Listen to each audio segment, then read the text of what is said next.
Hey guys, welcome back to Andy's Dinosaur Reviews, and today we are back with another brand new release. We've got another Haolonggood release, and not just any Haolonggood release. We have ourselves a new sauropod, as we've got the 1/35th scale Brontosaurus. And as you can see, or maybe you can see, I have both different paint variants here to take a look at, because you can see the other box back there behind it. As far as the boxes go, it is exactly what you usually find on Haolonggood boxes. You've got the Haolonggood logo, a really nice image of the dinosaurs right there. As you move over, you've got the species name, the scale, an image down here showing off the bases, and then if we turn, actually before we turn it, you can see of course up here a nice little checklist of a whole bunch of different figures. Obviously not all of the figures that Haolonggood has released, because there are so many at this point. And then if you turn it around, pretty much the same thing, but just kind of like rearranged a little bit. So let's pop these boxes open and check them out. So there we go. There are our Brontosaurus standing here before us out on the bases. I also made sure to put the bases in opposite directions, just to kind of show you that you can position the bases either way. It seems like it's more comfortable on the base if you go with the one in the back and the plant is in front of the Brontosaurus, but you can get it standing the other way as well. But these two are absolutely gorgeous when it comes to Haolonggood sauropods, which at this point I think they take the award as far as having the best sauropods in the dinosaur model business like this. Like when it comes to figures like this, I don't think anybody can compete with Haolonggood when it comes to their sauropods. And of course we have another perfect example of that here with both of these Brontosaurus. They look gorgeous, and I'm very impressed to see that the paint schemes, again, first of all, they look great, which isn't a surprise, but they are so different. Normally Haolonggood will give you kind of similar color schemes, just different tones of color, but this time the color schemes are very different, making, again, the male, which I would say is probably the one in the front, a lot flashier than the one that I would think would be more of the female there in the back. But you can really interpret them however you would like. But we're going to go ahead, move the camera a little bit, and get a closer look right now. Starting here in the head sculpt of our Brontosaurus, we can instantly see just so much majestic beauty to this model. Like the head sculpt, it just looks so proud and so, in general, magnificent. They did a really good job on every aspect of the head sculpt, including just the overall like facial expression it kind of has. You can see the nostrils right there. We actually have a little bit of like a pinkish tone inside the nostrils. We've also got like a bluish tone, or almost like bordering on a purplish tone here in the head, and then you have some darker patterns that move through. We also have a brown as you move closer there toward the mouth area, and we have also a lighter tone on the underside as you move down. There's a yellow eye with a nice black pupil. It is really nicely placed, also nicely glossed. The skin texture looks absolutely beautiful as you move through the head. As you move into the back of the dinosaur, actually moving into the neck, but also up here on the back, you can see there are some ridges that pick up and lead down, and they are painted with like an orangish tone, a little sloppy right there as you move through this area, but not too terrible. As you move down, you again have a mixture of like blues and purples as you lead through, also some dark patterning. We've got some really nice skin wrinkles. Focus camera. Skin wrinkles and folds as you move down into the underside of the neck, into the throat area. There are also some osteoderms that follow down here along the lower part of the neck. Obviously, we're going to increase in size as we move down through the neck. We continue to have more of the patterns as well as those ridges moving along the back of the neck. And again, in general, really nice skin texture. Super smooth transition as we move down and continuing to move down into the body. Again, that transition is so nice and quite gradual, honestly, as you lead down. So there is definitely no abrupt transition, and as per usual, the Haolonggood figures always sport incredible paint apps. As you lead here to the underside, we've got the throat. You can also see almost like a slight pinkish tint to the underside of the dinosaur as well. I think the only thing that I see on this one that I would have preferred to have seen that isn't here is a dark wash. No wash on this one for some reason. But as we move down, you have a few more osteoderms as you lead up here into the back of the neck. Again, those ridges are definitely increasing in size at this point, definitely becoming quite large as you move here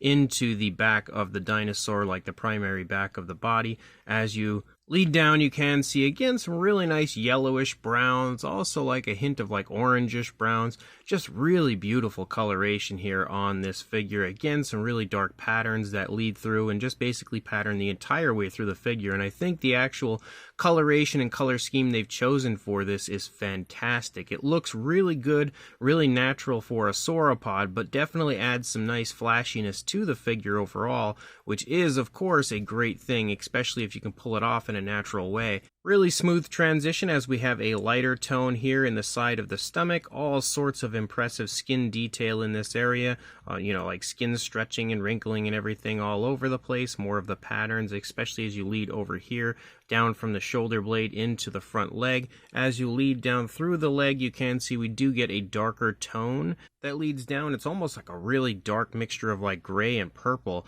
but we see more of the patterns. We can also see the elbow back there, some nice skin wrinkles and stuff in the elbow showing off the movement of that front leg as it's taking a step. There's also a really nice light wash that's been added to this area, kind of giving the feet like that dusty look as the dinosaur would be walking around. Again, the dust kind of creeping in and out of all of the cracks and crevices of the feet. They've done that really nicely. We've got the foot sculpt looking great. You can see the nail here on the side, which is painted with a nice darker tone.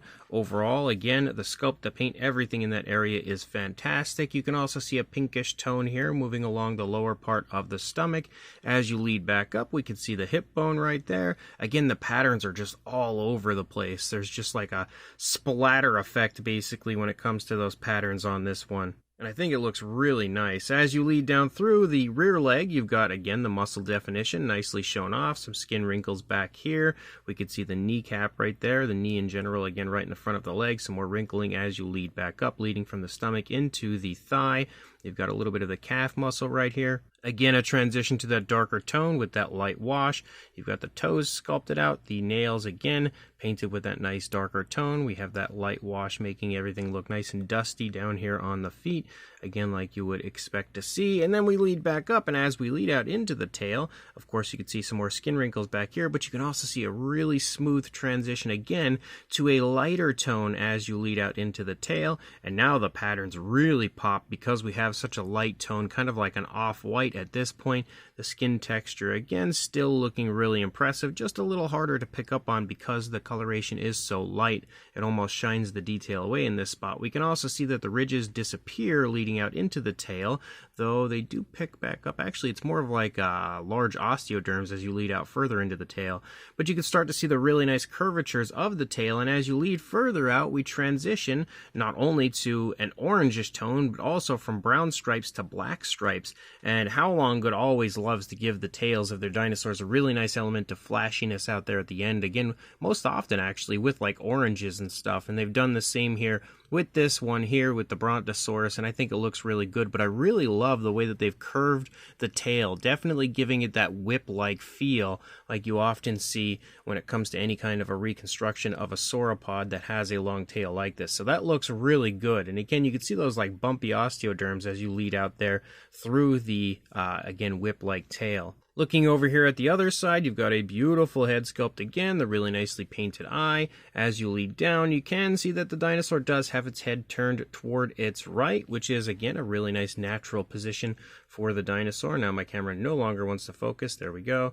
And of course, we have all the same very impressive paintwork, very impressive fine detail as you lead down through the neck. It looks fantastic. And as you lead into the body, again, that really smooth transition leading down into the yellow and orangish browns of the primary body. And as you lead down to the legs, first of all, one thing with the front leg, you can see because the other leg is picking up off of the ground, look at how tense this leg is. They really did a great job of showing off that fact that currently this front leg is supporting the weight of the dinosaur in the front of the body, and they really made sure to kind of like hammer that point home with the way that that leg is tensed. Really nice, impressive, fine detail there. And of course, you've got the foot sculpt and everything looking great. The paintwork looks really nice the entire way down. Some more skin wrinkles right there, a little bit of skin stretching back here because this leg is in the process of taking a step as well. We can see all of the tensing and musculature there flexing as it leads up, again, as it's picking up off of the ground. The really nice skin texture, really nice paintwork again, as we have that brighter yellowish sort of a tone up here in the back. As we lead back, you've got some more skin wrinkles again back behind the thigh, of course, because this leg is picking up, so it would be wrinkling the skin right there, even leading into the back of the thigh. thigh. We can even see some of the pinkish tones there on the back of the thigh. And then you lead back out, of course, to that lighter tone in the tail, and then transitioning out to the darker orange and black tones there on the end of the tail. And then the underside, of course, is also really nicely done. You do even have a little variation of color down here. You can see the cloaca is present, of course. You've got a lighter tone moving along the underside, but you also have like pinkish tones kind of surrounding it as you move through the remainder of the underside of our absolutely incredible Brontosaurus. That actually might be one of my favorite sauropods to come from Haolonggood so far. Definitely my favorite Brontosaurus in my collection.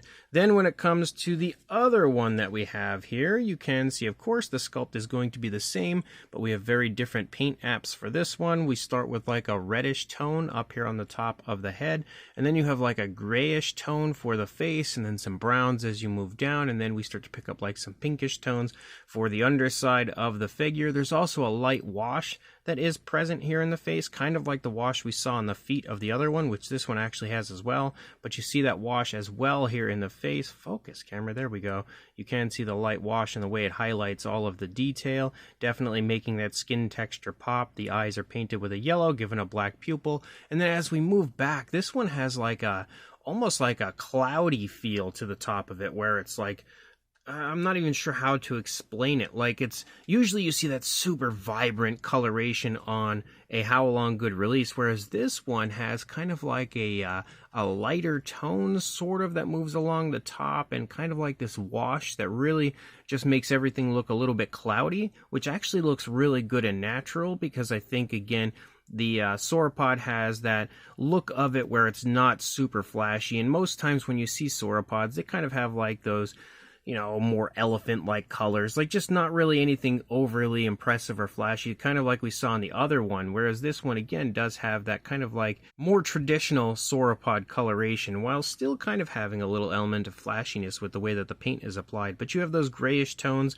as you move down. You've also got a lighter tone that kind of creeps in and out there as you lead through. You do also have that pinkish tone moving along the underside of the neck and throat leading down. We continue to have that grayish tone as we lead through, but as you lead into the body, you start to see that grayish tone really take shape and kind of overtake the majority of the body. We also have the ridges on this one, again painted with the orange, but again, they are a little bit sloppy. You can really see, again, some of them have been missed almost entirely when it comes to the paintwork. If there's one thing that I could say to Haolonggood about the paint jobs lately, it's that the ridges along the back have been pretty sloppy when it comes to the paintwork for some reason. And it's weird because when you have such absolutely magnificent paintwork everywhere else on the body, it's surprising to see one area like this, which, you know, really shouldn't be that hard to paint, end up being sloppy. And it's been pretty consistent lately when it comes to their figures. So hopefully, you know, they can have a talk with their factory and get them painting the ridges on the backs of their dinosaurs a little bit smoother. Like you can see some of the oranges actually run down onto the body and everything. So not really a whole lot of care taken in that area. But outside of the ridges on the back, again, the paintwork is magnificent on this. We can really see the osteoderms all over the body. When it comes to this one, I don't think we saw those quite as easily on the other version. They definitely pop nicer on this one. At this point, though, we basically just have grayish tones for the body, almost with a slight hint of like a bluish tint, and then you can see the light wash, again giving that sort of cloudy look, that this one has. As you lead down, you do have a lighter tone in the stomach. Again, you get the pinks back here as you move down toward the underside. That darker grayish tone moves down along the front of the leg, and again we still see that light wash the entire way through. And we did see the light wash on the feet of the other one, but this one as well does have that, which you can see, again kind of giving it that dusty look. But this one overall sort of does have that dusty look as well, almost making it look like it was like taking like a dirt bath, like rolling around in a dusty area, and now it has that sort of dusty look all throughout the body, which again I feel like is definitely a really nice aspect to this one. A really nice realistic addition to this model is that light wash. We again have that grayish tone moving down along the rear leg, kind of striping back, and then again overtaking the entire foot, and then you lead back up and it starts to break up again and kind of just has clumps of that gray as you lead out, with the lighter tone here in the tail, but you can instantly see that pinkish tone starting to transition to the orangish tone. So we do again end up with the orange out here on the tail with the striping effect similar to what we had seen on the other one, but this orange isn't quite as dark as what we had seen on the other one. And the darker stripes aren't as dark as what we had seen on the other one, as we keep basically the grayish stripes. It looks like almost has like a light hint of like a brown, but for the most part it's like the grayish stripes. Then moving along the underside, again you do see the light tone of the underbelly mixed with the pinks, and even like almost like some grayish tones here and there, like you can see them here, moving back near the cloaca and stuff. So there's like a little extra variation of color added. When we move over here to the other side, again you've got that beautiful head sculpt here with the really nice paintwork in that area. Again, that light wash really makes the head pop, I think, with the way that it is painted, and again the wash making that detail pop. But as you move down, you see pretty much the same thing when it comes to the coloration the entire way through. Again, that sort of like cloudy look up here on the back of the dinosaur with the darker grays moving down, the light wash still at play, the like light hints of oranges and pinks and stuff throughout. You can really see like some light oranges here on the back of the leg and stuff moving through. Actually, I think in general it's more of like an orange rather than a pink. Kind of has like a light pinkish tone that you see for the underside, but at the same time a little hint of like an orangish tone. But for the most part, you're not going to see much in the way of difference from one side to the other when it comes to the paint job of that one. And then we do have the base, and as you can see, the base is a really nice earthy area. You've got kind of like a rocky section, you've got a dirt section, you've got some vegetation, kind of like some moss and stuff down here. All extremely well done when it comes to the sculpting aspect, and also really nicely done when it comes to the painting aspect. And then as you move over here, you do have a little body of water right there. You can see some stones, a few colorful stones actually there on the underside, like under the water. And the water effect looks great. It looks very legitimate and realistic. And then you've also got a plant over here. And then as you move back again, some more vegetation and stuff. You can even see like some footprints right here. I guess that would be the footprints of the sauropod, potentially, of our Brontosaurus. Kind of looks like we might have a few here and there as you move through. The underside actually has a little bit of a hollow area, and this actually has something else on it. I don't know what that is. Looks like some sort of extra material, but that's interesting. A lot of the time when it comes to the Haolonggood bases, you don't see this sort of hollow underside, but I think it actually looks pretty good, and of course you're not going to see that once you place it down. And both bases are the same, as you can see. Again, they're definitely the same thing. So really nice base. These are basically just like an extra gift with the figure, and I think it's a great addition to this release. As far as a size goes, for a length from the tail to the snout, we are looking at about 18.5 inches or 47 centimeters. And then for a height, about 7.5 inches or 19 centimeters. For a size comparison, there is Mr. Papo T-Rex, the Attack Pack Colovosaurus, Robert Muldoon, and the Collect A Human Being next to our Brontosaurus from Haolonggood. And as you can see, it definitely has a really nice, impressive size to it, considering it is 1/35th scale. That is absolutely to be expected. And you can see it pretty much towers over everything else that we have here comparing next to it. Then just a few random comparisons. We have the Schleich-Diabloceratops, obviously a lot smaller. The Safari Ltd Eutyrannus, which of course is going to be a lot smaller. As well as the Collect A Deluxe Dimetrodon, another figure I often use in random comparisons, again, a lot smaller. Here we have the Haolonggood Apatosaurus next to their Brontosaurus, and very clearly you can see that the Apatosaurus is significantly larger than the Brontosaurus. And of course, you'll definitely see the same case here when we bring in the Haolonggood Brachiosaurus next to the Brontosaurus. Obviously, the Brontosaurus is significantly smaller, and most of the other sauropods, if we keep bringing in other Haolonggood sauropods, they just kind of get larger from here, especially when it comes to like the Alamosaurus and the Argentinosaurus and stuff. So clearly, the Brontosaurus is definitely one of the smaller sauropods. If you bring in the Haolonggood Dicraeosaurus, though, you can see that that one is definitely a bit smaller than our Brontosaurus. And same case if we bring in the Safari Ltd Diplodocus, you can see that that figure as well is a bit smaller than this Brontosaurus. However, if we bring in the Guilherme Belinsky Art Brontosaurus, you can now see that the Haolonggood version is a bit smaller. So obviously when it comes to sauropods, and even just generally sauropod figures, the sizes are pretty much all over the place. And then one final comparison, a random one, but as you can see, similar in size, we have the Safari Ltd Camarasaurus. This is the older version of the Camarasaurus, and you can see again that they are kind of similar in size with just a little bit more body mass on the Haolonggood Brontosaurus. So these brand new Haolonggood Brontosaurus figures are excellent as always. Another fantastic addition to the ever-growing line of sauropods from Haolonggood, and I think they've really done this species justice with, in my opinion, one of the best Brontosaurus figures you will find anywhere. Definitely when it comes to companies like this, like, you know, that produce dinosaur figures, like factory-produced dinos regularly, you're going to see probably the best Brontosaurus out there when it comes to Haolonggood.